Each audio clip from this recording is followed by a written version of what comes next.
కల్వకుంట ఇది బీఆర్ఎస్ అని సరే పేరు పెట్టుకున్నారు, ప్రజలను మళ్ళీ మోసం చేస్తాను. కానీ బీఆర్ఎస్ అనేది కేవలం అది కల్వకుంట్ల ప్రైవేట్ లిమిటెడ్ కంపెనీ అని ఈ 10 సంవత్సరాలు 9.5 సంవత్సరాల చంద్రశేఖరరావు కుటుంబ పాలనను చూసి మనం అనుకోవాల్సిందే.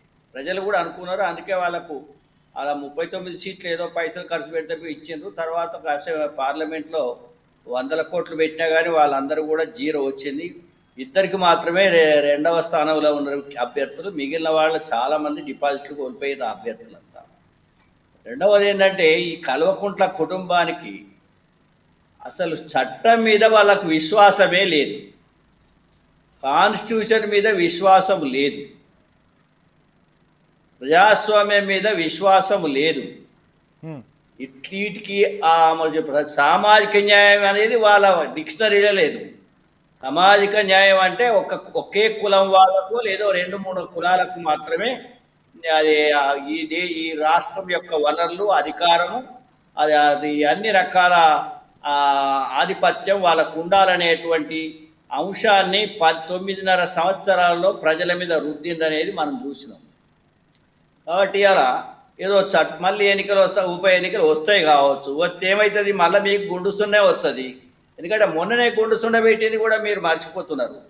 కాబట్టి గుండుసున్న రావడానికి మీరు ఎన్ని పెట్టినా కానీ అది గదే గుండుసున్న వస్తుంది. కాబట్టి మీరు కలలు కంటాండొచ్చు, మళ్ళీ ఈ రాజ్యాన్ని కల్వకుంట్ల వారి లేకపోతే వాళ్ళ సామాజిక వర్గం, రిటైర్డు ఉద్యోగులు, ఆఫీసర్లు అంతా రెడీలో ఉండవచ్చు. వాళ్ళు మళ్ళీ రాజ్యం వస్తుంది మనది, అదేంది పల్నాడు రాజ్యం అనేట్టుగానో, లేకపోతే ఆ రాచకొండ రాజ్యం, లేకపోతే కల్వకుంట రాజ్యం అనేది చరిత్ర నిలవాలని వాళ్ళకున్నది. అయితే ఇవాళ సుప్రీంకోర్టు కాడికి పోతాను అనగానే ఇక్కడ భయపడి ఆ వచ్చే ఎమ్మెల్యేలు రాకుండా చేసేటువంటి కథ అదన్నట్టు. అంటే వాళ్ళకు ఏంటంటే పొద్దున్న లేచి అబద్ధాలు చెప్పడం అనేది బాగా అలవాటు అయిపోయింది. అబద్ధం అనేది అలవాటు అయిపోయింది. కాబట్టి మీకు చట్టం మీద కానీ, రాజ్యాంగం మీద కానీ, లేక ప్రజాస్వామ్యం మీద కానీ, చట్టసభల మీద కానీ ఎలాంటి విశ్వాసం లేని వాళ్ళు ఎవరైనా ఉంటారంటే కల్వకుంట్ల ఫ్యామిలీ, దాంతో ఉన్నటువంటి పార్టీ, ఇలా ముఖ్య నాయకులు ఎవరైతే ఉన్నారో భజన పరులు వాళ్ళది. కాబట్టి అంటున్నాను, ఫస్ట్ మీరు ఇంతకుముందే అన్నారు అది ఒక విషయం, అది ప్రజలకు మీద అస్సలే లేకుండా పోయింది. ప్రేమ అనేది లేదు. అంత వాళ్ళకున్న ప్రేమ సెంటిమెంట్ను అంతా కూడా ఎగ్జాస్ట్ చేసి వాళ్ళు ప్రజల మోసం చేసినటువంటి అభిప్రాయం ప్రజలకు వచ్చింది. కాబట్టి ఇప్పుడు వాళ్ళ మీద వేటు వేస్తాం వీళ్ళని వీరి ఏదో ఉత్తర ప్రగల్భాలు అంటారు, ఇవి ఉత్తర ప్రగల్భాలు మాట్లాడుతున్నారు. అయితే ఇవాళ సుప్రీంకోర్టు జడ్జిలే కావచ్చు అని కానీ, మరి ఆయన మధుసూదనాచారి 5 సంవత్సరాలు స్పీకర్గా ఉండి దాదాపు తెలుగుదేశం సభ్యులను 13 మందిని, కాంగ్రెస్లను 13 మందిని, సిపిఐ వాళ్ళను 2, అదేవిధంగా బిఎస్పి వాళ్ళను 2 చక్కగా తీసుకుపోయి అసెంబ్లీలో వేసారు. వాళ్ళ పార్టీలే పెట్టుకున్నారు.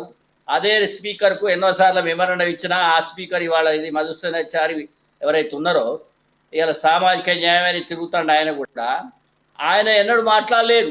ఎందుకంటే కేసీఆర్ ఆజ్ఞాపిస్తేనే ఆయన ఏదో నాకు చెప్తాడు. అట్లనే పోచారం శ్రీనివాసరెడ్డి కూడా అట్లనే చేసిండు. తర్వాత కోర్టులలో వేసినప్పటికి కూడా ఏమి జరగలేదు.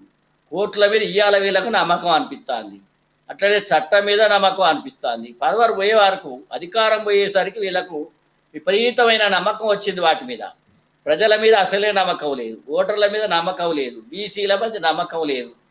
కేవలం ఒకే ఒక సామాజిక వర్గం మీద నమ్మకం ఉన్నటువంటి ఫ్యామిలీ ఇది. కాబట్టి ఈ ఊకదంపుడు ఉపన్యాసాలకు, బెదిరింపులకు ఎవరు బెదురుతారో లేదు, కానీ ప్రజలైతే బెదరడానికి లేరు. ఇంకా 10 ఊకలు తెచ్చినా కానీ వాళ్లకు ఆ గుండు సున్న కంటే ఎక్కువ రాదనేది ప్రూవ్ అయింది, ప్రిపేర్ అయినారు.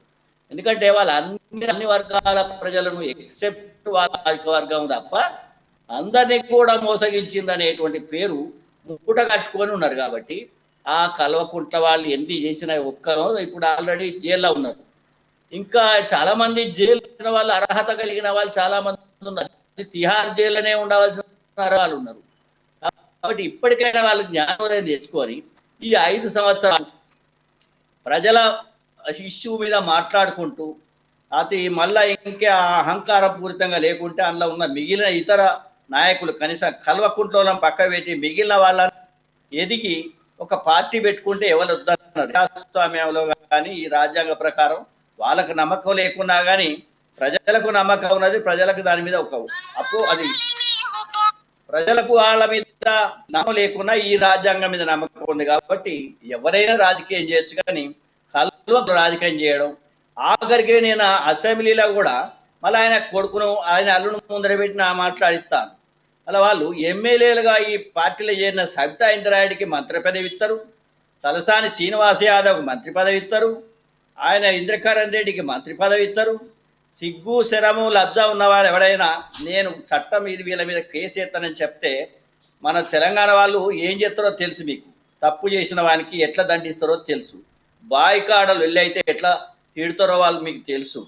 లేదా ఎక్కడన్నా నలుగురిట్లా కూర్చున్నప్పుడు వాళ్ళు ఏం చేస్తారు, ఒక్కొక్కసారి చెప్పు తీసుకొని కూడా కొడతారు అబద్ధాలు ఆడిన వాళ్ళను, మోసం చేసిన వాళ్ళు. కాబట్టి అలాంటి పరిస్థితి తెలంగాణలో ఉంటుంది. ఇప్పటికే పెట్టుకొని చెయ్యాలి కానీ అసెంబ్లీ కోతలు కూస్తాను.